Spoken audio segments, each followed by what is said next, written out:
Bien, alors, pour parler plus sérieusement,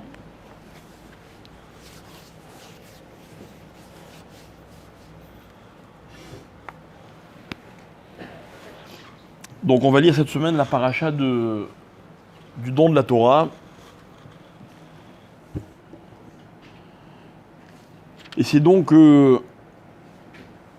sans doute l'une des parachiotes les plus importantes de la Torah, puisque jusqu'à présent, tout le but de toute cette histoire qu'on nous a racontée, la sortie d'Égypte, tous les miracles, etc., tout ça n'avait qu'un seul but, c'était d'arriver au moment du don de la Torah.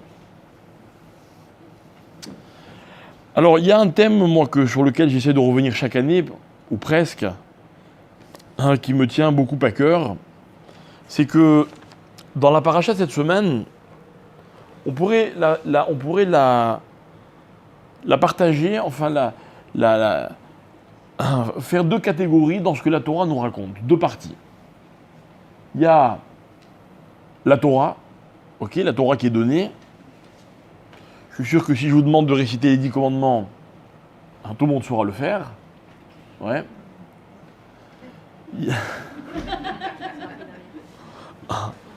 Promis, je vérifie pas. Vous pouvez dire oui. Et donc, ça veut dire le contenu de la Torah, ce qui va nous accompagner tout au long de l'histoire. Et il y a l'événement du don de la Torah. Ok ? Alors nous, moi ce que j'aimerais, c'est qu'on réfléchisse un petit peu, donc pas sur le contenu des 10 commandements, mais sur l'événement lui-même du don de la Torah. Alors je vous avais dit une fois que la Mishnah dans Pirkei Avot, elle commence en disant « Moshe kibel Torah mi Sinaï », vous vous rappelez peut-être, « Moshe a reçu la Torah du Sinaï » ou « Mesara Yehoshua », donc Moshe la transmet à Yehoshua. Yehoshua disait Kenim. Il y a trop de vent, le vent est froid. Voilà, merci. Ah, je kiffe.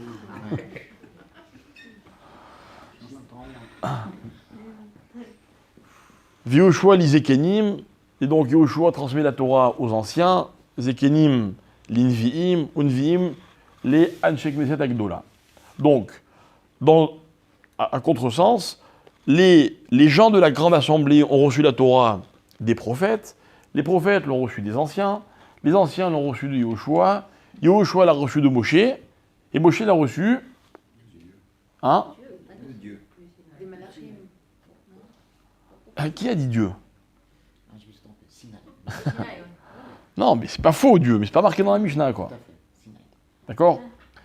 Alors, l'anomalie, c'est quoi ? C'est qu'on nous raconte chaque fois de qui chacun a reçu la Torah, mais on ne nous dit pas de qui Moshe a reçu la Torah. On nous dit où il a reçu la Torah.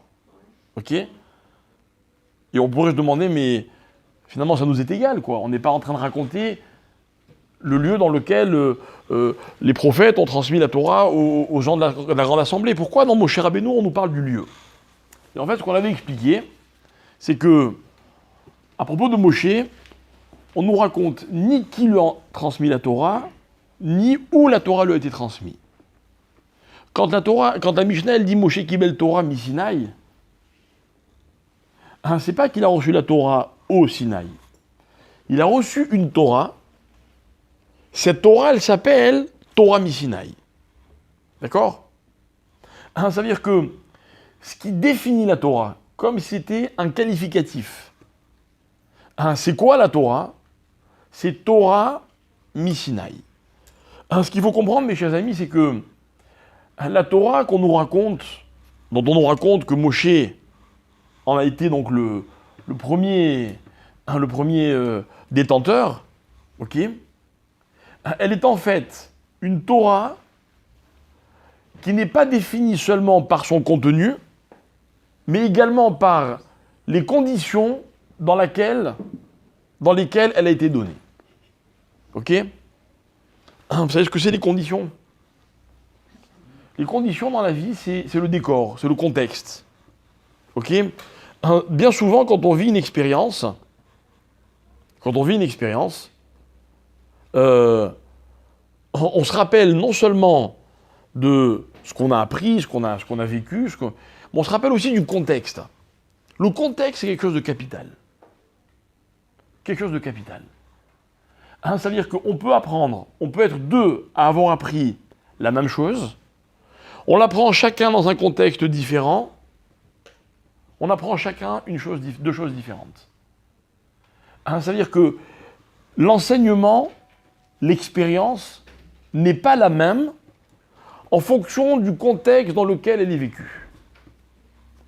Hein, ce que j'essaie de vous expliquer, c'est que ce qui détermine l'existence d'une chose ou l'existence d'une personne, vous savez quoi, on va carrément philosopher. Hein, qu'est-ce qui détermine ce qu'on appelle en hébreu la metsiout de quelqu'un? Vous savez ce que c'est la metsiout? Ouais. On peut dire la réalité, on peut dire l'identité, on peut dire l'existence. Ça veut dire metsiout, ça veut dire en hébreu, metsiout, c'est existence. C'est le fait qu'une chose, tout simplement, elle soit là, quoi. Vous voyez, un verre d'eau, parce que j'en ai un sous la main, c'est une metsiout. Il a sa metsiout. La metsiout du verre d'eau, c'est quoi? C'est que, je sais pas moi, vous pouvez me dire, ça mouille, c'est mouillé. Vous pouvez me dire, c'est transparent. Vous pouvez me dire, ça désaltère, tout ce que vous voulez, ça mouille. Ok? Chacun, il a une metsiout. Vous voyez, imaginez que vous et moi, on a vécu toute notre vie ensemble. Depuis qu'on est né, on est ensemble, on a vécu les mêmes expériences, on a appris les mêmes choses. Il y aura toujours une différence considérable. Votre metsiout ne sera jamais la même que la mienne et vice-versa. Pourquoi? C'est quoi qui définit une metsiout? Et ce que les Rami vont expliquer, c'est que la définition d'une metsiout, écoutez bien parce que c'est très précis. La définition d'une metsiout, c'est toujours ce qu'on appelle en hébreu une nekuda. C'est-à-dire que ce qui fait la différence entre vous et quelqu'un d'autre, quelles que soient les similitudes qu'il peut y avoir dans le parcours ou dans les ressemblances qu'il peut y avoir entre deux personnes, ce qui fait la différence, écoutez bien ce que je vais vous dire, c'est très peu de choses. C'est très peu de choses. Et en fait, bien se connaître dans la vie, ce serait être capable, c'est pas gagné, ce serait être capable de définir le point, la nekuda, pour reprendre l'expression de nos haramim, la nekuda qui fait de moi ce que je suis et qui fait que je suis différent des autres. Ok? Par exemple, bien souvent, quand les gens parlent d'eux, et vous leur dites « Ah, tu ressembles à… » Ils vous disent « Ah non, aucun rapport, rien à voir. » Et vous leur dites « Pourquoi ?» Et souvent, ils ont du mal à vous l'expliquer. Quelle différence entre celui-ci et celui-là? Entre telle et telle personne? Ce que j'essaye de vous expliquer, c'est que la vraie existence, elle tient un peu de choses. C'est l'existence originale d'une chose. Alors dans la Torah, par exemple, on a trouvé quelque chose d'intéressant. Ok? Par exemple, vous portez tous un prénom et un nom de famille, n'est-ce pas? Tout le monde? Ouais. Mais vous savez que le nom de famille, c'est une invention. Dans la Torah, il n'y a pas de nom de famille. Donc imaginez que dans la Torah, on a deux Moshe. Comment on peut les différencier? Le fils d'eux. Non. Non, il n'y a pas de nom de famille dans la Torah. Ok? Alors la question c'est la suivante. Pourquoi on a choisi le père? Ou la mère d'ailleurs, peu importe. C'est pourquoi on définit une personne en disant « Ah, celui-là, c'est le fils d'un tel ou d'une telle. » Pourquoi?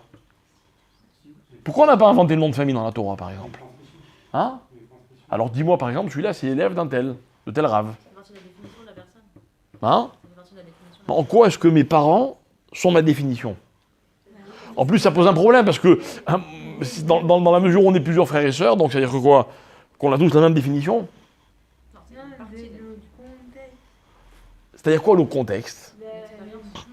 Alors, d'accord, mais dans le contexte, on aurait pu dire, alors, par exemple, l'endroit où j'ai habité. Ah, celui-là, c'est Moshe qui vient de telle ville. Comme d'ailleurs, on le voit dans la Gemara des fois. Mais pourquoi, qu'est-ce qu'il y a de particulier dans les parents? Vous reprenez les mots que moi j'ai employés, c'est bien. Ok? Mais ça ne me prouve pas que vous avez compris ce que vous êtes en train de dire. Hein? Vous savez que par exemple, chez les Arabes, c'est ce que c'est. Chez les Arabes, on n'appelle pas les personnes par rapport à leurs enfants, par rapport à leurs parents, on les appelle par rapport à leurs enfants.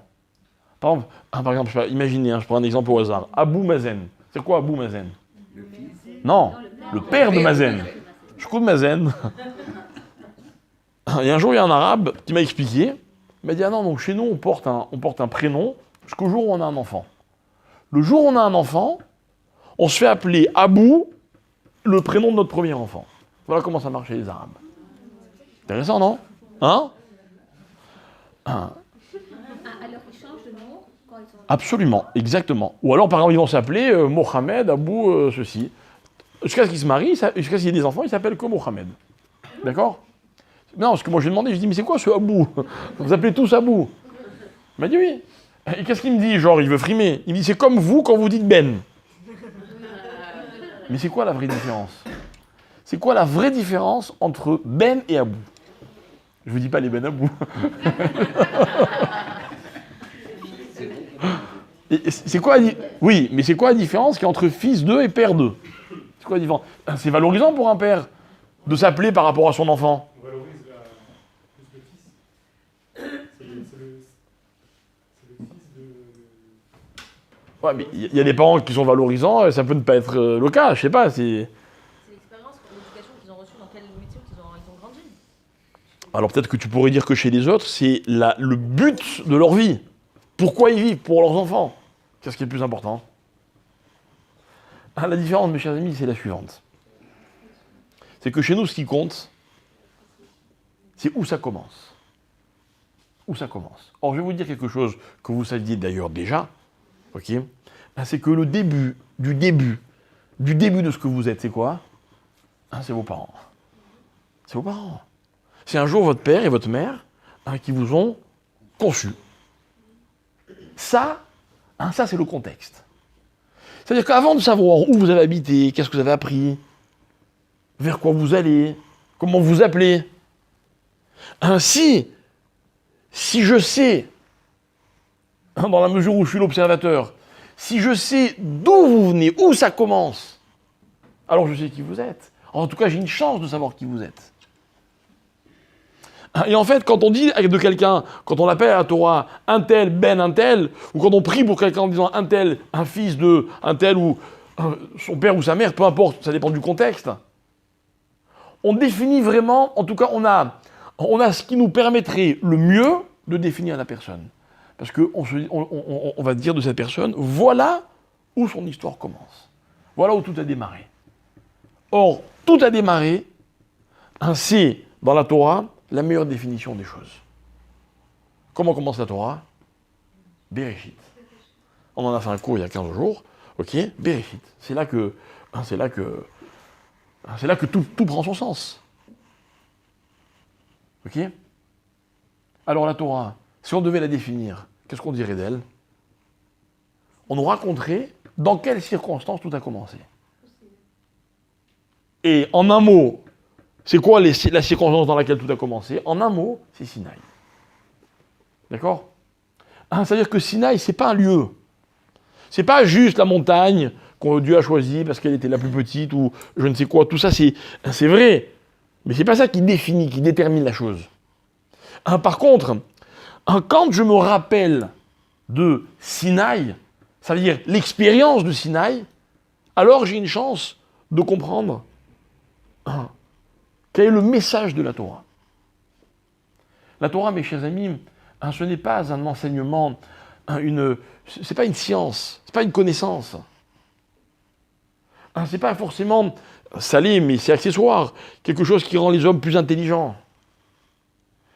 Moi, je suis toujours, on va dire, allez, on va être sympa, intrigué par les gens qui me disent « Ah oui, ça, je suis d'accord. Ça, je suis pas d'accord. » La Torah, c'est pas ça. La Torah, c'est pas une idéologie que des fois je vais prendre en défaut, et puis des fois ça va me convenir. Ça nous est égal, hein. Si les hommes ne sont pas toujours en mesure de comprendre pleinement le sens de la Torah, c'est pas grave. C'est pas grave. On en a parlé je ne sais combien de fois dans nos cours. La question ne dérange personne. On peut vivre avec une question. Moi, mes parents, c'est mes parents, et pourtant, je pourrais poser plein de questions sur ce que j'ai vu de toute leur vie. Je pourrais remettre en question plein de choses dans lesquelles, plein de choses qui m'ont appris, plein de situations dans lesquelles ils m'ont éduqué. Ah, je comprends pas. Si je veux, je peux poser toutes ces questions. Ça n'en deviendra pas moins mes parents. Ça restera, quoi qu'il arrive, le contexte dans lequel tout a démarré pour moi. Alors, ce que je voudrais qu'on comprenne, c'est qu'est-ce que c'est Torah Misinaï? Vous connaissez, vous, l'histoire de Mahamad Arsinaï? Ouais. Ouais. Ouais. On voyait les voix, Ouais. C'est tout? Ça, c'est des détails, hein? les chauffards. Hein? Non, mais ça, c'est le décor. Très important. C'est le contexte, c'est vrai, je suis d'accord avec vous.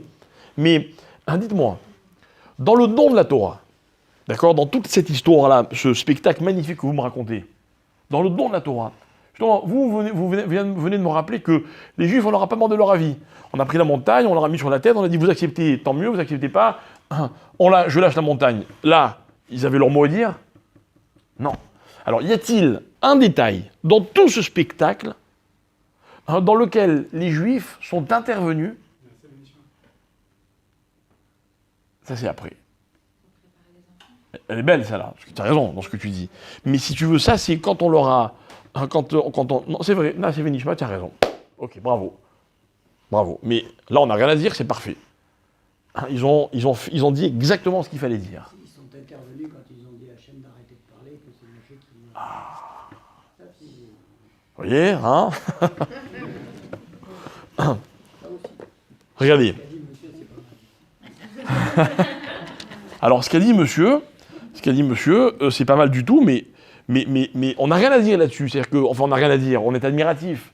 Là, les Juifs ont joué leur rôle à la perfection. C'est-à-dire que Dieu il leur dit, je vous force à prendre la Torah, et les Juifs y répondent, mais c'est pas la peine de t'énerver.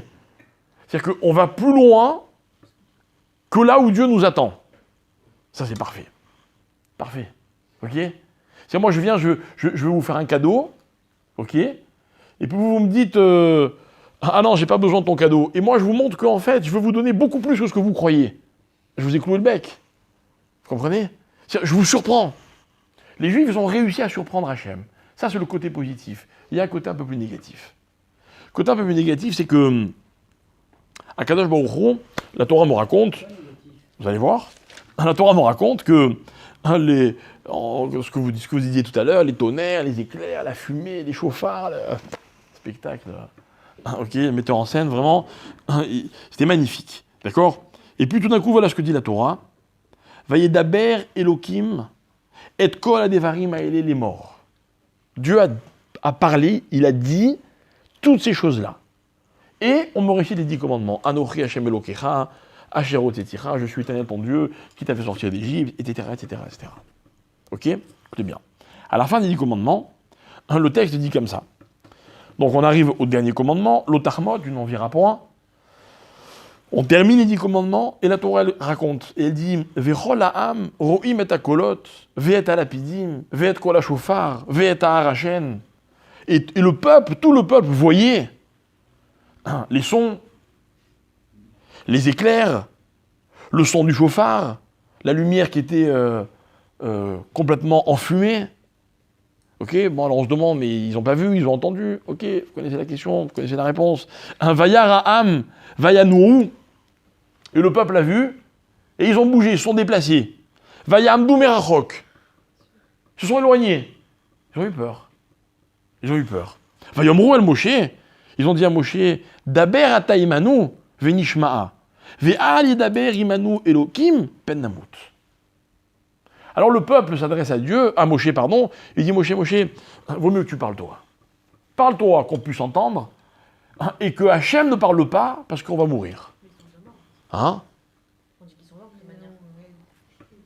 Mais apparemment, ils sont morts, c'est vrai. Mais s'ils parlent, c'est qu'ils ont ressuscité. Et ils ont peur de quoi? De remourir. Ça, c'est épuisant de remourir, de revivre. D'accord? Ah oui, ils sont morts. Ils sont morts.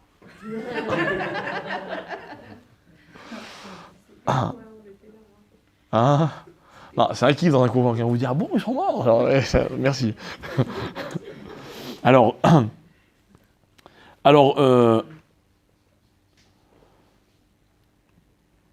tous les Midrashim sont d'accord pour raconter que, pour nous expliquer qu'en fait, là, les Juifs, ils ont eu tort. Ils ont eu tort. Alors, oui, c'est vrai, ils sont morts. Ils sont morts. Ça veut dire que entendre la parole de Dieu, c'est tout simplement insupportable. D'accord? On avait expliqué ça aussi, je répéterai rapidement en une phrase.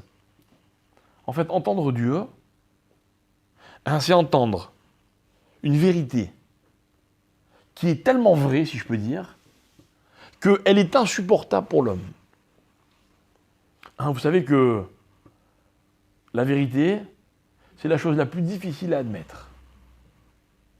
Et une vérité plus, excusez-moi l'expression, mais j'en ai pas d'autre, plus elle est vraie, et plus elle est difficile à accepter, à entendre, à assumer. À assumer. Par exemple, il n'y a personne ici qui a envie de dire à personne au monde tout ce qu'il pourrait dire, tout ce qu'il ressent, tout ce qu'il pense, tout ce qu'il est vraiment. Je ne vous connais pas tous, j'ai beaucoup d'estime pour vous. Presque vous tous, ok. Sincèrement, c'est vrai. Mais je sais qu'au monde entier, vous cachez des choses. Vous inquiétez pas, moi aussi. Hein. Non, mais c'est vrai, quoi. Il y a des gens dans ma vie que j'adore, dont je suis très très proche, mais je préfère qu'ils sachent pas tout, quoi. Vous voyez, c'est pas grave. C'est pas grave. Par exemple, bon, laissez tomber. Non, j'avais une idée, mais je sais pas comment la dire. Ok. C'est-à-dire que, en fait, l'homme dans sa vie, il n'est jamais confronté à une vérité absolue. Jamais. Si l'homme était confronté à la vérité absolue, apparemment, d'après ce que nous raconte la Torah, il ne pourrait y survivre. D'accord? C'est arrivé une fois dans l'histoire, lorsque Dieu a dit « Je suis Dieu ». C'est quoi « Je suis Dieu » ? Vous savez ce que ça veut dire « Je suis Dieu » ? C'est-à-dire « Je suis tout ». Je suis tout. C'est moi qui fais tout. Je sais tout. Je sais tout ce qui va se passer. Tout ce que tu vas faire dans ta vie, je sais, j'ai déjà prévu.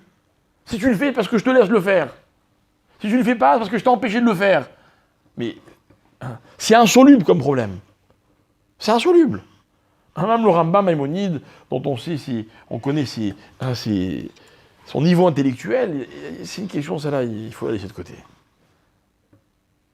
Comment on peut concevoir que Dieu sait tout et qu'en même temps j'ai le libre arbitre? C'est impossible à concilier. Et pourtant, c'est une réalité. Lorsque Dieu a dit « Anochi Hachem », les Juifs sont morts. Ok? Et puis, c'était pas le but, donc ils ont tout de suite ressuscité. Alors Dieu, il allait, apparemment, si je comprends bien le texte, il allait continuer à parler, et là, qu'est-ce qu'on dit les bénis Israël à Moshe, avec mes mots, hein, dis-lui d'arrêter, quoi, dis-lui de se taire. On peut pas, on va mourir.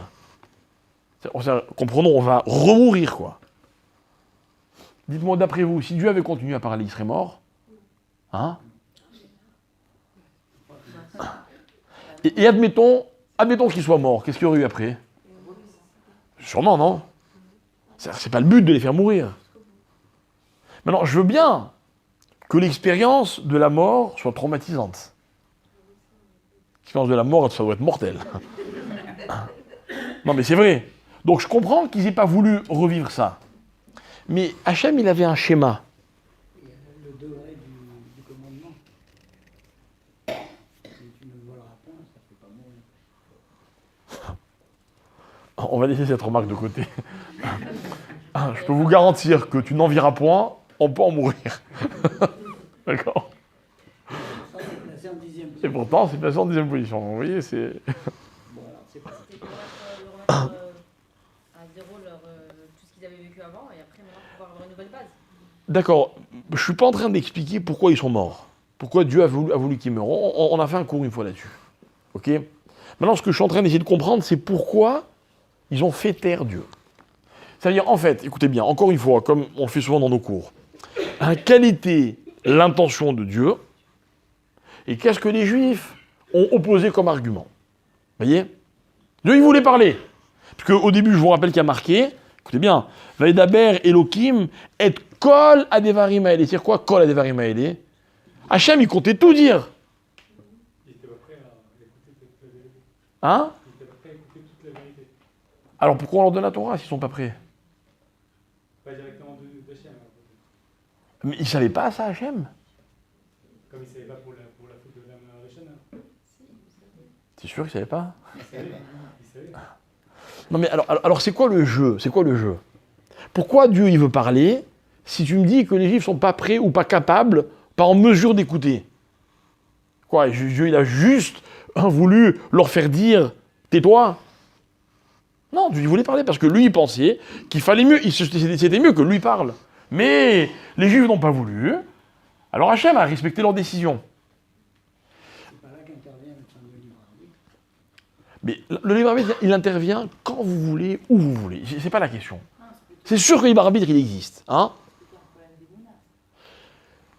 De dire on va remourir, mais qu'est-ce que c'est? Enfin, on ne sait pas, parce qu'on est là pour recevoir la Torah, donc pourquoi ils avaient peur de remourir? Parce qu'eux aussi, ils devaient savoir qu'ils entendaient un truc. Hein? Ils auraient pas dû mourir. Oui, mais ils ont douté. Mais ils ont mort parce qu'ils ont douté. Non, mais je suis désolé. Je suis désolé. J'ai pas dit. Enfin, en tout cas, moi, c'est mon avis. Hein. J'ai pas dit que j'étais sûr qu'ils n'allaient pas mourir. Moi, je dis qu'ils seraient peut-être morts à chaque commandement et à chaque commandement, ils auraient ressuscité. Mais c'est encore un problème des mounas. De dire non, non, on ne peut plus. Alors, justement, est-ce que c'est juste un problème de Emouna? Excuse-moi le mot juste, mais c'est-à-dire qu'on va simplifier comme ça. Bon, bah, ils ont manqué de confiance. Ou est-ce qu'on va essayer de comprendre, encore une fois, qu'est-ce que ça fait si Hachem parle et qu'est-ce que ça fait si Moshe parle? Question de négociation. Qui? Si Moshe parle, la Torah n'est pas mangée, elle est plus compréhensible pour les hommes. Quoi, tu penses vraiment que Dieu il est moins clair que Moshe? C'est plus. Mais moi je pense que c'est le contraire. Le message de Dieu, justement, il est tellement clair, il est tellement émettre que voilà ce qui s'est passé. Justement, c'est moins contraignant si c'est Moshe qui voilà. Pas de négociation. Ah, fait. Voilà. Je pensais que ce que tu voulais dire. C'est qu'en fait, les paroles d'Hachem sont tellement claires qu'elles s'imposent à moi. Avec une parole d'Hachem, il n'y a pas de négociation, c'est fini. C'est-à-dire que c'est cuit, quoi. Vous voyez? Je peux plus rien faire. J'ai plus de marge. Vous imaginez si c'est Dieu qui était venu me voir en personne et me dire attention, hein, l'otachmod, jamais. Je suis coincé.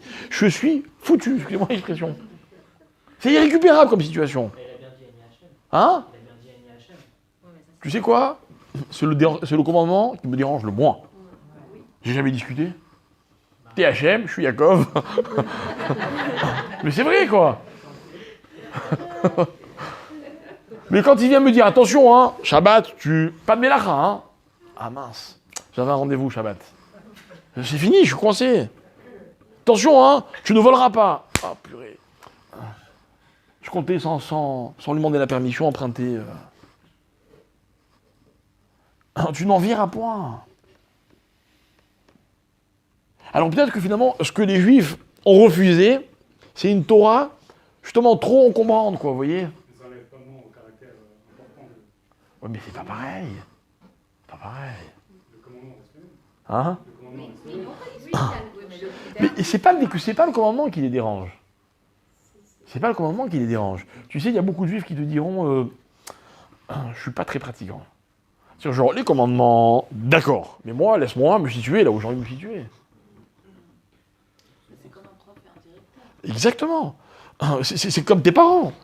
Tes parents, ils t'ont interdit des choses, mais ok, tu respectes tes parents.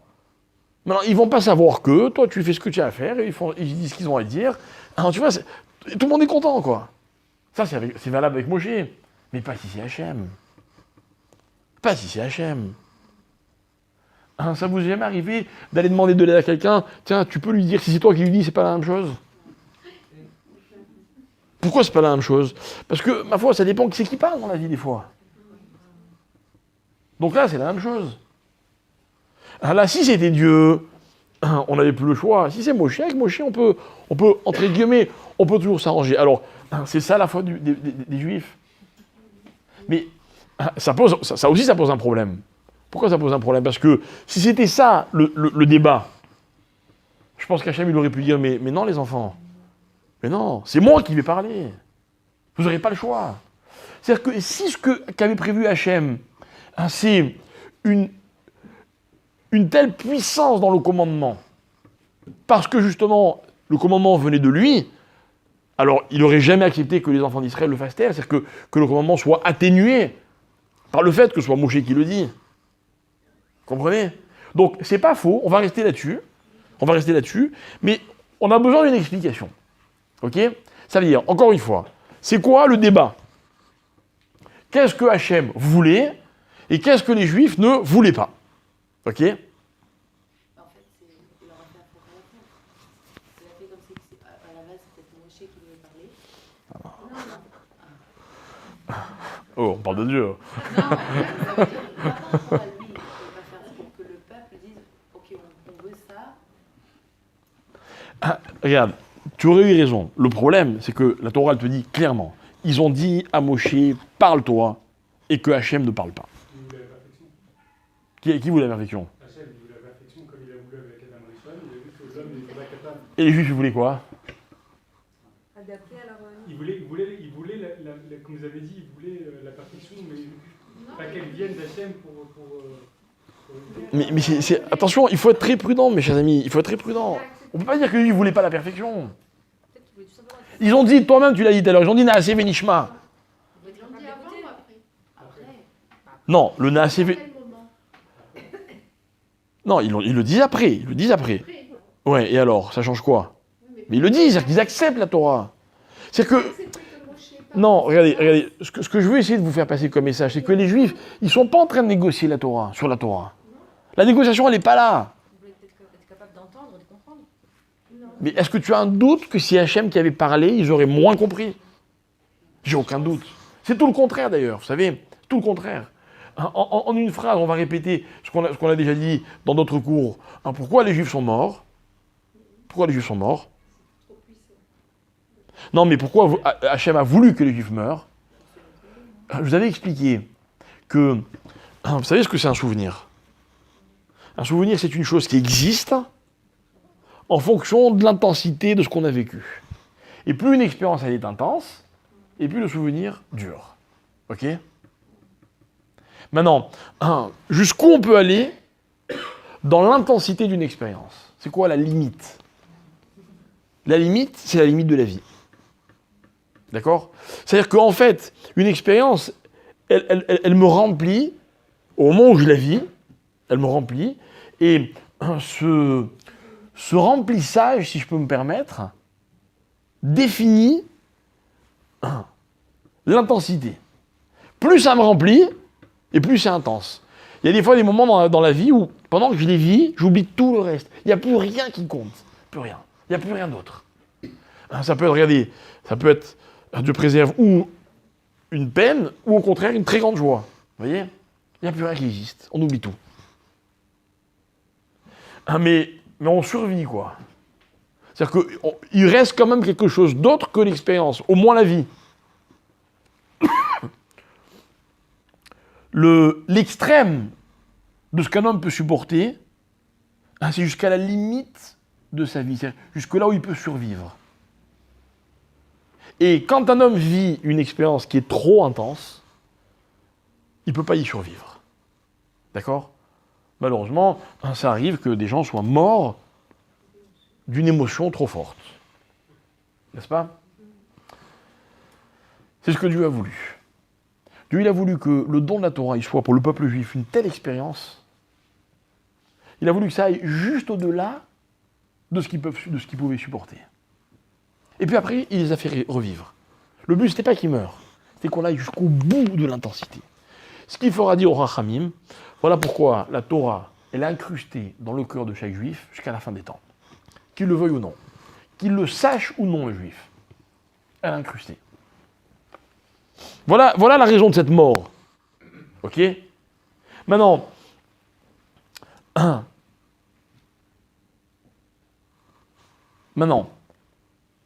une émotion ou une intensité, comme on le disait à l'instant, finalement, c'est quelque chose qui s'impose. Ok ? Qui s'impose. Prenons l'exemple de celui, le pauvre, qui a succombé à une trop grande émotion. Il n'a pas choisi. Ça s'est imposé. Ça s'est imposé. Si par exemple maintenant, je vous raconte quelque chose de triste et je vous fais pleurer, vous ne pouvez pas commander. Vous n'avez pas le choix. Vous subissez. N'est-ce pas ? Ça s'impose à vous. Pareil si je vous fais rire. Vous n'avez jamais essayé de ne pas rire et puis vous n'avez pas réussi.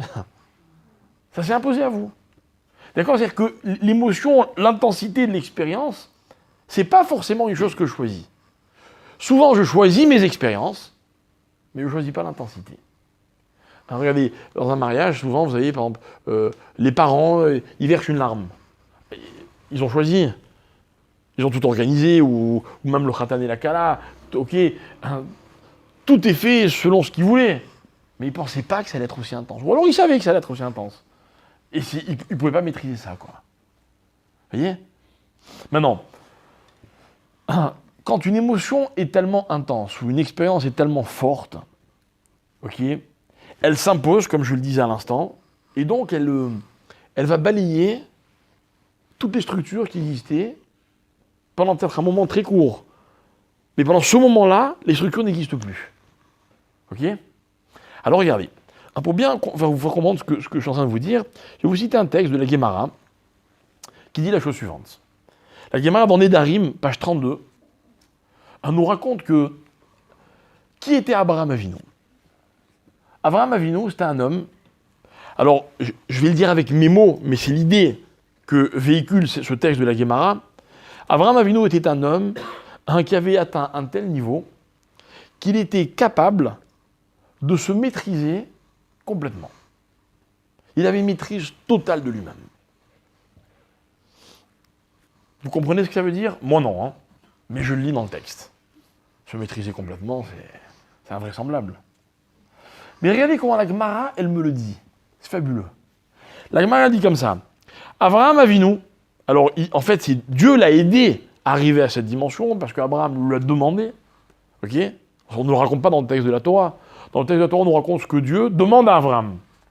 La seule chose qu'on nous raconte, c'est qu'Abraham demande à Dieu un enfant. Tout le reste, on ne nous dit pas. Et là, cette Gemara dit donc que Abraham a demandé à Hachem la maîtrise. Et Hachem le a accordé. Et il dit comme ça, la Gemara dit comme ça. Elle dit au début, Hachem a permis à Abraham de se maîtriser, écoutez bien, dans 243 membres. 243 membres. Combien de membres l'homme possède ? 248. D'accord ? 248 moins 243. 5, Razak, Taïch. Ok ? C'est quoi ces 5 membres ? C'est quoi ces 5 membres ? La Gemara dit que après la Brit Mila, Abraham Avinu, il va maîtriser les 5 derniers. Mais avant non. Avant, en fait, écoutez bien l'histoire, Abraham, il a demandé à Hachem, il dit, écoute, fais en sorte que sur 243 membres, le problème il soit définitivement réglé. 5, laisse-moi. Je gère. Et c'est-à-dire que vous savez comment c'est quand un homme gère. Hein, des fois ça marche, des fois ça marche pas. Le jour où Abraham Avinu, attends. Je vais me casser tout mon effet.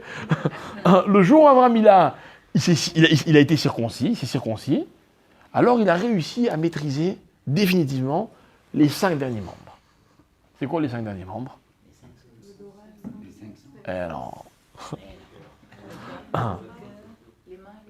Les 2 oreilles, les 2 yeux et le cœur. Ouais. Ok ? Et Rami vont expliquer la chose suivante. Ils vont dire qu'en fait, Quand on maîtrise ses yeux et ses oreilles, on maîtrise son cœur. Voilà ce qu'on veut nous expliquer dans ce texte-là. On veut nous expliquer qu'en fait, les yeux, écoutez bien, c'est terrible ce que je vais vous dire. Vous le savez, hein, mais ça fait du bien de se le rappeler de temps en temps. Les yeux, ils voient même des choses qu'on aurait voulu ne pas voir. Je ne parle pas de ceux qui veulent voir, ça, ceux-là, c'est un autre problème. Mais des fois, je ne veux pas voir, je ne voulais pas voir. Et j'ai vu. Et j'ai vu, et puis quoi? Stop, directement dans mon cœur. La Gemara dit, les yeux voient, le cœur en vit. Voilà pourquoi dans le schéma, on va dire, un lotaturu, achare levafrem, vachare nechem, etc. Et la Gemara et les Chamim disent, pareil pour les oreilles. Pareil. Vous entendez quelque chose de négatif sur quelqu'un, vous ne vouliez pas l'entendre.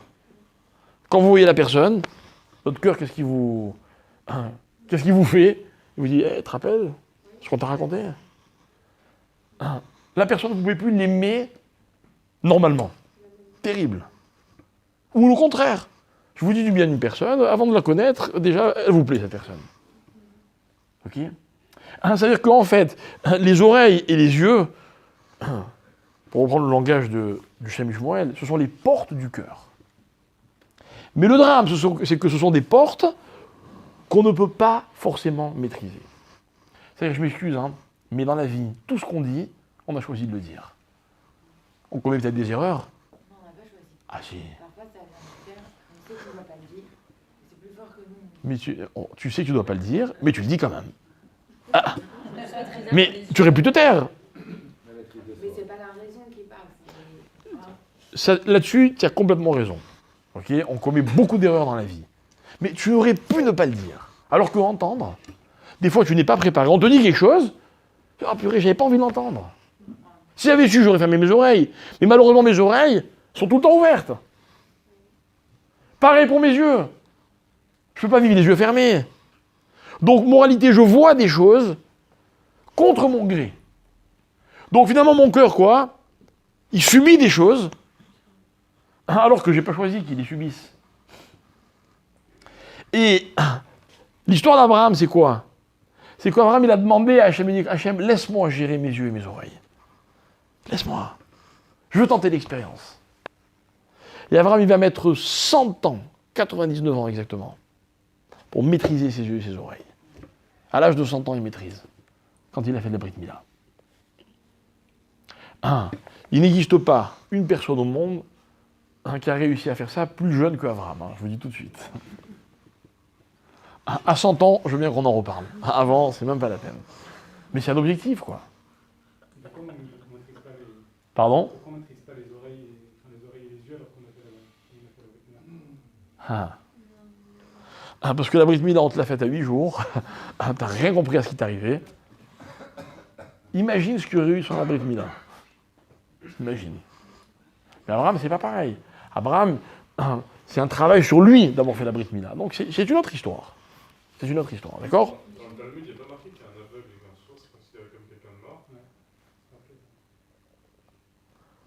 Exact. Et alors? Non, ça veut dire C'est pas une faiblesse? On a besoin de cette ouverture vers le monde pour être quelqu'un. Mais c'est pour ça que Dieu nous les a donnés. Mais il y a aussi marqué... Si on suit votre raisonnement, Ouais. on devrait pouvoir se faire... Non, on devrait pouvoir se... Enfin, on devrait devoir se crever les yeux et se... Non, se maîtriser. Non, maîtriser, pas dire empêcher de voir. Non, non, attention. Il a fait exprès de vous choquer. J'ai compris sa question. Je vais t'expliquer. Je vais t'expliquer. Viens, on reprend un petit peu la formulation de ta question. Quelqu'un qui tue un aveugle ou un sourd, il a commis un meurtre ou pas? Oui, bien sûr. D'accord. Donc, c'est-à-dire que l'aveugle ou le sourd, il est vivant. Mais... C'était pas par rapport à l'aveugle. Attends. Mais apparemment, il lui manque quelque chose. Pour qu'on dise de lui, c'est comme s'il était mort, c'est qu'il lui manque quelque chose. Il lui manque quoi? Hein? Non, ça... Non, la possibilité de fauter, de... Voilà. L'erreur, oui. Voilà. C'est-à-dire que nous, on commet plein d'avérotes. Ok? Mais c'est à cause de nos yeux. Des fois, on pourrait aller voir l'aveugle, donc je vais un petit peu changer ce que tu as dit, et lui dire, purée, tu sais pas la chance que tu as, toi. Ou alors, c'est pas une chance. Parce que lui, quand il faute pas, En fait, il n'a pas le choix, quoi. Il sait pas ce que c'est la faute. Oui, si tu veux, voilà. Il n'est pas concerné par ce problème. Ah, donc, dans la vie, qu'est-ce qui vaut mieux? Être vivant avec tous les risques que ça implique, ou ne pas être complètement vivant, ça veut dire ne pas avoir vraiment le choix. Voilà ce que cette Gemara veut nous apprendre. Elle va tout à fait dans le sens de ce qu'on vient d'expliquer. Il y a certains rabbinim qui voient Ouais. et qui ne veulent pas voir. Ah, ben ça, c'est une force. Celui qui refuse de voir, ça, c'est une force. Sans je vais vous expliquer, Victor, il n'y a pas d'autre moyen. Il n'y a pas d'autre moyen. C'est voir et résister, c'est impossible. C'est impossible. Hein? Il y a des rabbinim qui ne voient pas, ils ont toujours les yeux en bas. Beaucoup. Tous les quoi? Non, j'ai pas dit que toutes les fautes, mais on va dire les fautes qui nous prennent la tête ou le cœur, c'est des fautes en général qui sont liées à la vue et à l'ouïe. Ça serait quoi de maîtriser ça? C'est entendre et ne pas faire C'est ça. Shmirat Haïm. On va voir. On va voir. On va voir. On va voir. Non, mais en fait, un petit truc. Attendez, c'est quoi le but de la vie? C'est de pouvoir fauter, de ne pas fauter? Non, c'est d'unir ta neshama avec ton corps, donc ton cœur et ta tête. Donc fermer tes oreilles et tes yeux pour que ton cœur et ta tête soient. Donc il faut fermer les yeux et le cœur? Et les oreilles? Si je te dis, le but de la vie, c'est quoi? Le but de la vie, c'est de disposer de la vue et de l'ouïe et de maîtriser ces sens-là. Ça veut dire de ne voir que ce que tu peux voir, que ce qu'il faut voir. C'est de voir et de faire abstraction de ce Ah ben non, c'est ce que je t'ai expliqué tout à l'heure, tu peux pas ça, ne joue pas avec ça. N'allume pas du feu et dis j'ai pas brûlé. C'est impossible, non, c'est pas humain. C'est pas humain. La seule chose que l'homme peut, c'est ne pas voir. Ça, tout le monde est capable. baisser les yeux. Baisser les yeux. Ça, potentiellement, on est tous capables. Mais voir et résister, c'est impossible. Terrible. Mais attention, ça ne veut pas dire que celui qui voit, il faute, concrètement. Mais la faute, elle est dans son cœur.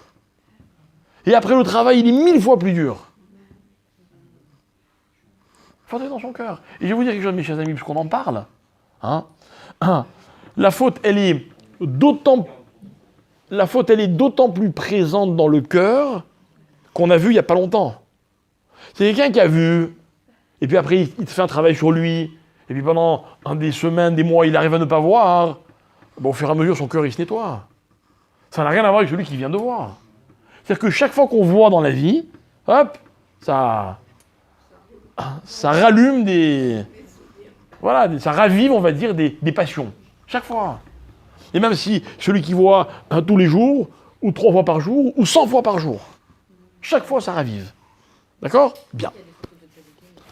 Voilà, mais ce qu'il faut, je ne sais pas, voir les tzadikim, c'est ne pas voir ce qu'il ne faut pas voir. Une évolution, alors de toutes les manières, ça voudrait dire qu'on est tout le temps rassouf face à ça. On ne peut pas faire abstraction de ça, on n'évolue pas, parce qu'on revient toujours au même point.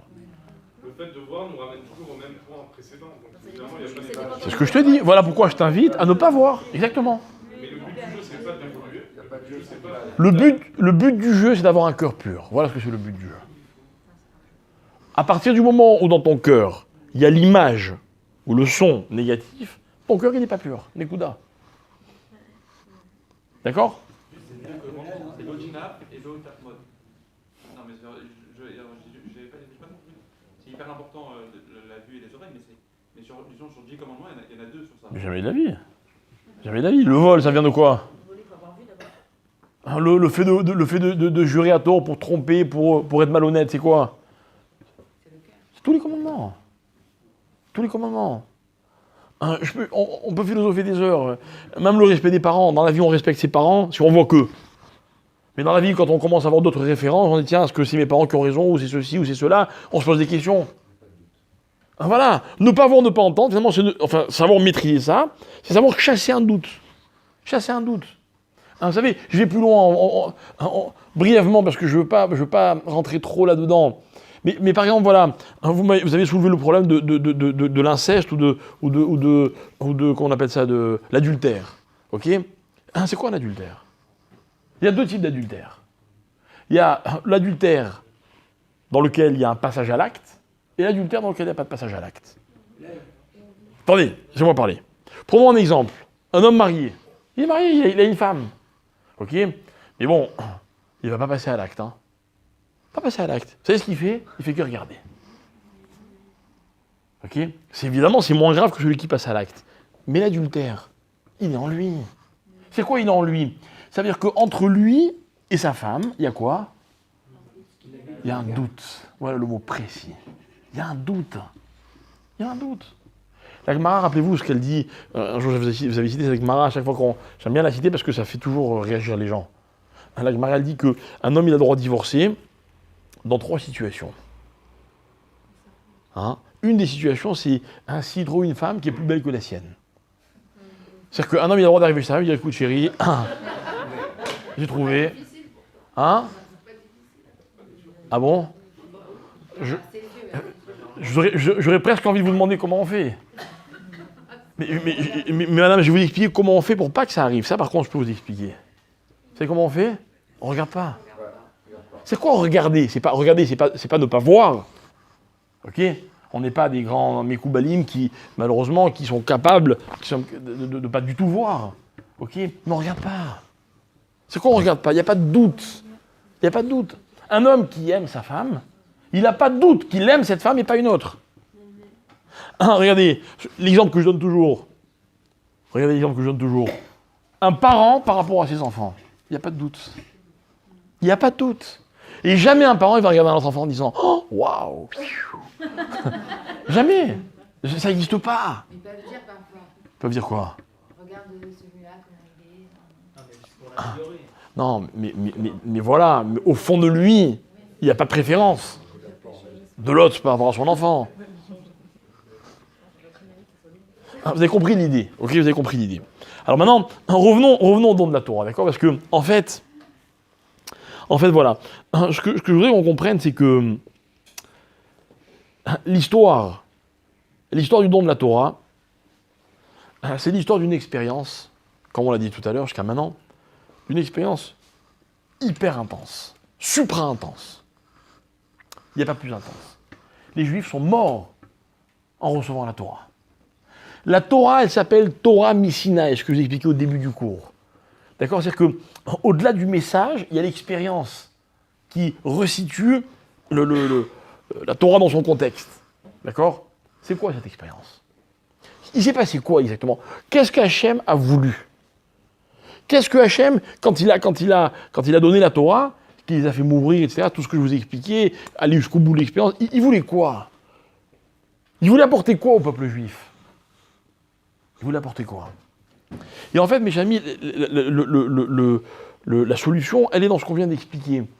Le problème dans la vie, le problème qui est un facteur commun dans toutes les erreurs que l'homme commet, le problème, c'est le doute. C'est le doute. C'est-à-dire quand les choses ne sont pas claires, vous voyez? Je ne sais pas vous, mais moi, je vais vous dire dans la vie, ce qui me fait perdre le plus de temps. Le plus de temps. C'est ce que c'est? C'est l'hésitation.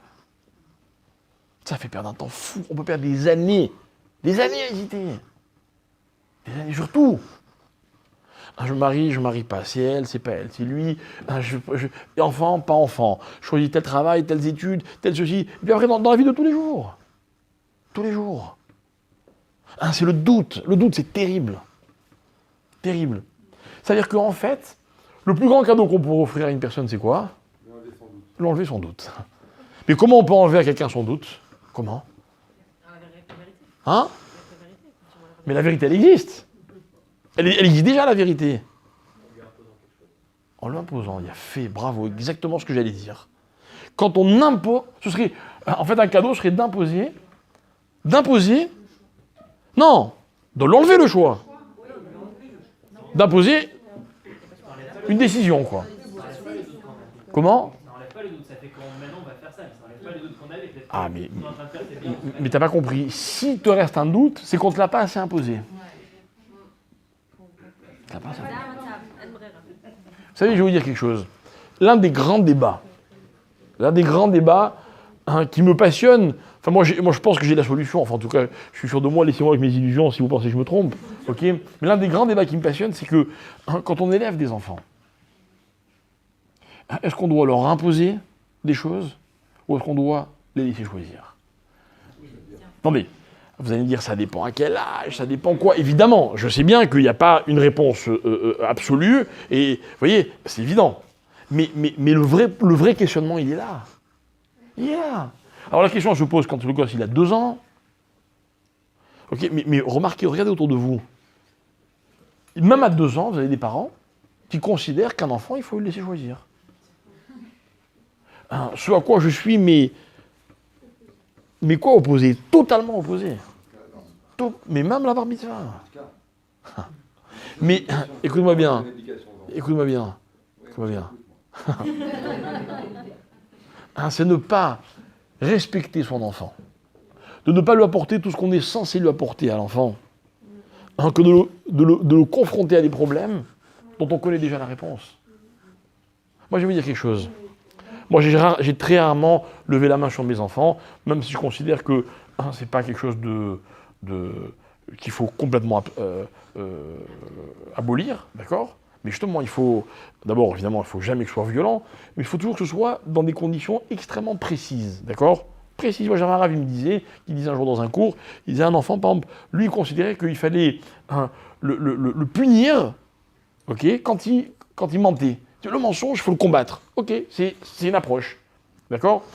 Par exemple, moi, il y a une chose, je sais pas, chaque parent, moi, j'ai une chose qui me fait très très peur, c'est quand un enfant traverse la route tout seul. Vous voyez? Et moi, je crois qu'un enfant, très petit, il faut l'apprendre, il faut être très sévère.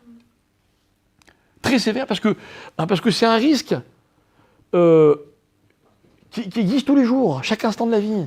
Et puis, qui peut être fatal. Vous voyez, bêtement, quoi. Donc si l'enfant, on lui impose, même des fois avec des moyens qui pourraient être discutables, mais si le but c'est de lui imposer, on ne traverse pas la route tout seul. Point. Ah mais papa, j'ai vu qu'il n'y avait pas de voiture, il a 4 ans. Traverse pas. Je rends service à l'enfant ou pas? Ouais. Donc sur le principe, on est d'accord. D'accord? Okay. Maintenant, si un enfant, je sais pas moi, tu dis la bar mitzvah, à 14 ans, il vient me dit papa, je peux fumer un joint? Qu'est-ce que je fais? J'écoute mon fils, choisis. Non, dis-moi. Non, mais l'erreur c'est toi. Tu l'as pas éduqué. Mais moi, pourquoi j'ai pas éduqué? Tu n'as pas montré le chemin. Non, ils apprennent ça. Écoute-moi bien, si je veux. En Israël, c'est pas comme en France. Si tu permets, je te dis ces choses. La plus grande erreur que les parents peuvent commettre, c'est de croire qu'ils ont tout appris à leur enfant. Tu sais sans doute, ok, mais on ne le sait jamais assez, le nombre de situations auxquelles on n'a pas préparé nos enfants, c'est impossible. C'est impossible. C'est impossible. Moi, la chose qui m'angoisse le plus dans l'éducation de mes enfants, c'est la fréquentation. Qui ils vont rencontrer? Je sais pas, moi, il y a toujours un tordu qui va leur apprendre un truc auquel j'ai même pas pensé. Mais c'est vrai. Moi, j'ai des grands-enfants. Combien de fois ils m'ont sorti des choses, ils m'ont dit, enfin, mais... Genre, la phrase qui énerve les enfants, chez nous, ça n'existe pas. Mais c'est la vérité, on est sincère. Eh ben, chez eux, ça existe. Alors, qu'est-ce que je fais? Je vais la choisir? Ou je dis non, il n'en est pas question. Mais le problème, c'est que, attention, parce qu'il y a après un moment, il y a un âge où l'enfant, si vous l'imposez trop de choses, ou certaines choses, qu'est-ce qu'il fait? Ben, il fuit. Il se débrouille tout seul. Ça ne veut pas dire qu'il fait une fugue. Il dit, bon, celui-là, il m'a gonflé. Dorénavant, je ne lui demande plus son avis. Ah oui. Vous voyez comme c'est compliqué? C'est très compliqué. Qu'est-ce qu'il faut imposer? Mais imposer, c'est un principe dans la vie. C'est un principe. Moi, je pense qu'une bonne épouse ou un bon mari, c'est quelqu'un qui impose des règles à l'autre, quoi. On ne les impose pas par la violence ou par une autorité exagérée. Non, on impose. On impose. C'est normal qu'un mari ait peur de sa femme et qu'une femme ait peur de son mari. Peur, pas dans le sens physique du terme, mais l'autre m'impose des règles que je suis obligé de respecter. J'ai pas le choix. J'ai pas le choix. Qu'est-ce que vous croyez, ceux qui ne sont pas encore mariés, qu'avec vos conjoints, vous aurez des discussions et vous arriverez toujours à vous entendre? Je suis désolé de vous l'apprendre, non. Des fois, vous serez obligé de faire des choses, même si vous n'êtes pas d'accord. Et puis des fois, c'est vous qui ferez peur à l'autre. C'est la vie. Peur dans le sens noble, positif du terme. Mais il faut que les choses... Des fois, il faut imposer, il n'y a pas le choix. Il n'y a pas le choix. savez ce que j'ai trouvé comme truc, moi? Terrible, hein? Des fois, vous savez ce que je fais? Je m'impose des choses. Parce que je sais que si je réfléchis trop, je risque de jamais les faire. Et pourtant, j'ai l'impression de jouer contre moi-même, quoi. Mais je sais que j'ai pas le choix. Je sais que j'ai pas le choix.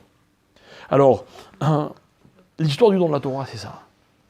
Tout ce spectacle, tous ces éclairs, ces tonnerres, c'est quoi? C'est un décor dans lequel Dieu il a rentré le peuple juif, de façon à ce que le peuple juif, vous voyez, il n'y a plus le choix, on ne peut plus reculer, quoi. On ne peut plus reculer. La Torah s'est imposée d'elle-même. Vous imaginez, ils ont vu les sons. On peut discuter contre ça. Si vous me dites, j'ai pas entendu, je peux vous croire. Mais un son qu'en plus vous voyez, ne me dites pas que vous ne l'avez pas entendu. C'est impossible.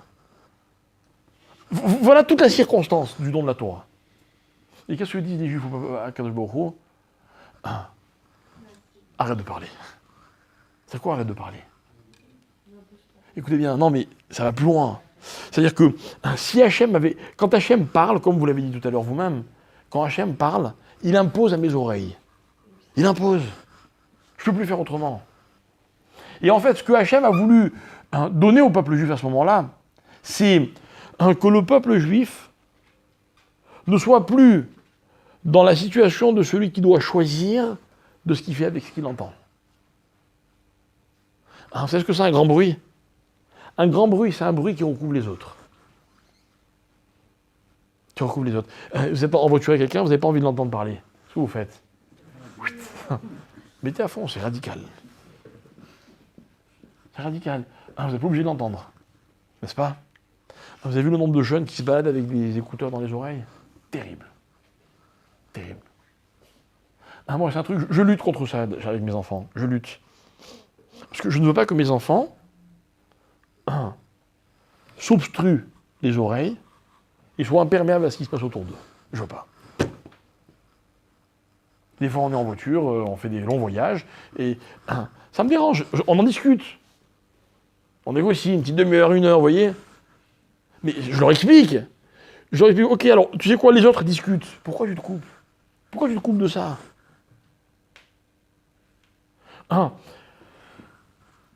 L'idée, c'est ça. C'est que, en fait, c'est ça que Akadosh Baruch Hu a voulu donner au peuple juif. Une Torah qui s'impose d'elle-même. Et les Juifs, qu'est-ce qu'ils ont dit? On ne veut pas qu'elle s'impose. Nous, on l'accepte, ou on ne l'accepte pas. D'accord? Alors maintenant, la question, mes amis, c'est quoi? Qui avait raison? Qui avait raison? Hachem ou le peuple juif? Finalement, ce qu'il demande le peuple juif, c'est légitime. Ça peut même être noble. S'il a accepté, c'est que finalement, il n'a pas forcément tout à fait tort. Ah non, mais on va leur reprocher. On va leur reprocher. Alors en fait, mes chers amis, et on va conclure avec ça.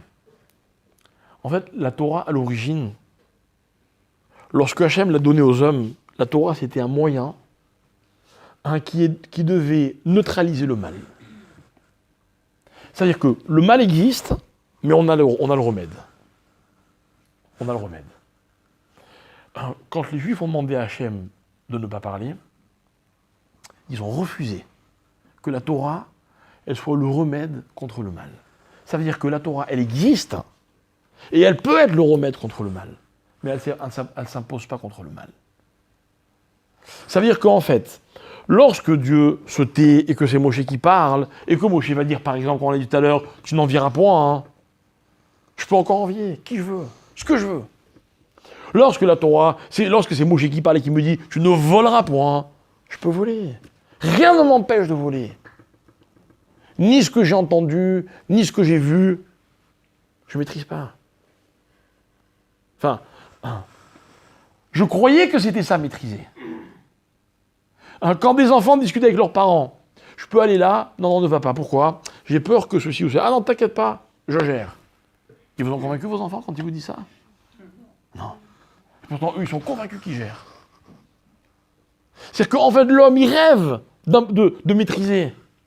Mais Hachem, lui, il sait déjà Qu'est-ce qu'on peut maîtriser et qu'est-ce qu'on ne peut pas maîtriser? Tu m'as demandé tout à l'heure, oui, mais est-ce que dans la vie, il faut voir et se retenir? Je t'ai répondu non, il ne faut pas voir. Parce que quand tu vois, c'est fini. Tu es déjà dans l'étape d'après. Est-ce que tu passes à l'acte ou pas? C'est un autre problème. Mais tu as déjà traversé la barrière. Hachem voulait donner aux Juifs une Torah qui était le remède absolu, définitif contre le mal. Parce que les Juifs n'ont pas voulu. Mais c'est pas le but. Mais justement, c'est ça la force. C'est que Hachem, il s'impose quand il parle de lui, Anochi Hachem. Mais quand il dit aux Juifs, tu ne feras pas ceci. Ah, tu veux te débrouiller tout seul? D'accord. Tant pis pour toi, moi je voulais t'aider. Je voulais t'aider. Dites-moi, j'ai une question. Vous avez un enfant, il est adolescent. Ok? Il fait des choses terribles. J'ai parlé de drogue, j'ai parlé de... Malheureusement, aujourd'hui, quand je dis adolescent, ça peut être 16 ans. Ok? C'est ce que les jeunes de 16 ans font. Ou peuvent faire, Chasvé Shalom. J'ai une question. Vous êtes le père ou la mère. Peut-être que finalement, ce qui vaut mieux, c'est acheter une paire de menottes, l'attacher à son lit, et puis on a résolu le problème. Hein? Mais non, mais tu le détaches jamais. Vous rigolez? Vous rigolez? Vous rigolez? Écoutez, je vais vous raconter des choses. Vous voulez vous raconter une histoire triste? C'est vrai, hein? Il y a un monsieur que je connais bien, qui est mort il y a un peu plus d'un an. Vous savez pourquoi il est mort? Il est mort qui est mort d'une overdose. D'accord? Et cet enfant, il se droguait pendant des années. C'était pas un enfant, il est mort, il avait plus de 30 ans. Ok? Et ce monsieur, ça l'a miné. Ça l'a miné. Alors moi, je vous pose une question. Qu'est-ce qu'il a miné? Que son fils se drogue? Les deux, mais à égalité. Ce qu'il a miné, c'est que le fils se drogue, ça c'est un drame pour un parent, que Dieu nous en préserve. Et c'est que, il s'est dit, j'ai peut-être pas tout fait pour l'en empêcher. Alors dites-moi, ce père, est-ce que des fois il ne devait pas se dire, j'aurais dû l'attacher à son lit? Il vaut mieux. Qu'est-ce qu'il vaut mieux? Si on avait été à la place de l'enfant, et qu'on avait su comment les choses allaient évoluer, et que notre père nous avait attachés à notre lit, on n'aurait pas dit merci à notre père? Je vous pose la question. On ne connaît pas la réponse. Personne ne connaît la réponse. Parce qu'on est ou dans un scénario, ou dans l'autre. Mais vous m'accordez que la question existe? Voilà. C'est ça l'histoire de la Torah. Est-ce que la Torah, ça doit être quelque chose qui s'impose? Et il n'y a plus de possibilité de faire autrement. Mais on est sauvé de tout. On est protégé de tout. Moi, j'aime bien quand on dit que les milieux religieux sont des milieux très fermés. Vous savez ce que je réponds? Oui. Oui. Mais si vous savez comment c'est dur de les garder fermés, excusez-nous de vouloir protéger nos enfants. Moi, c'est vrai, j'ai grandi, j'ai jamais eu la télévision chez moi. Chez moi, aujourd'hui, vous venez, il n'y a pas Internet. Et puis les gens me disent, mais vous êtes coupé du monde? Malheureusement, non, je ne suis pas coupé du monde. Mais si j'étais coupé du monde, j'en aurais aucun complexe. Aucun. Excusez-moi de protéger mes enfants, quoi. Ah, vous allez dire, oui, mais après, ils vont en sortir de par l'autre porte. Tout ça, c'est vrai, je connais. Je connais les questions. Ok? Justement, tout mon doute, il est là. Jusqu'où je dois imposer, jusqu'où je dois laisser la liberté. Mais si j'avais la réponse, je serais l'homme le plus heureux du monde. Mais je n'ai pas la réponse. C'est le vicouar entre Hachem et les enfants d'Israël. Hachem dit, écoutez, les enfants, venez, on va tout verrouiller, on est tranquille. Et les bénis d'Israël, comme des adolescents, ils disent, mais non, Hachem, laisse-nous. Et pourquoi? Et puis ils vont faire des avérotes. Et ils vont faire un veau d'or. Et peut-être qu'à un moment, ils se sont dit, on aurait dû laisser parler Dieu. Alors la réponse, je ne vous la donnerai pas. Ce qui compte, c'est que vous ayez bien compris la question.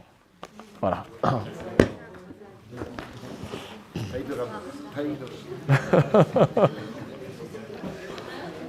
Et si je ne vous la donne pas la réponse, parce que je ne l'ai pas.